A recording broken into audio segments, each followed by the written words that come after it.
នេះបានហៅថាមួយទឹកស្អាតដូចថ្មីនេះបងប្អូនលំអិតជូនឲ្យបងប្អូនមើលបន្តិចសិននេះគឺជាសៅមី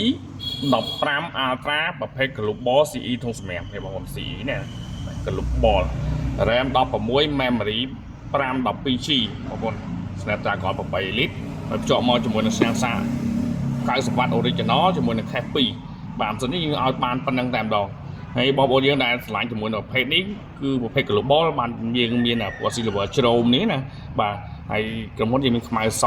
តែយើងលក់អស់ហើយនៅសល់តែប្រភេទ Global Silver ជ្រោមនេះទេអញ្ចឹងបងប្អូនមានតម្រូវការ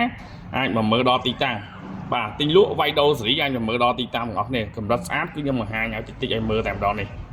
99.99ដូចថ្មីរកកន្លែងស្ទើមិនឃើញទេបងប្អូនតែឆ្លាញ់តាមមកអត់ខុសហើយបាទខ្មៅសក៏ស្អាតដូចគ្នាតែខ្ញុំលក់ទៅអស់ហើយអញ្ចឹងបងប្អូនយើងមានតម្រូវការជាមួយនឹងមី15 Ultra Global ស្អាតដូចថ្មីនេះអាចមើលដល់ទីតាំងខ្ញុំបានទិញលក់វាយដូរសេរីបានទាំងអស់គ្នាណាអរគុណច្រើនជម្រាបលា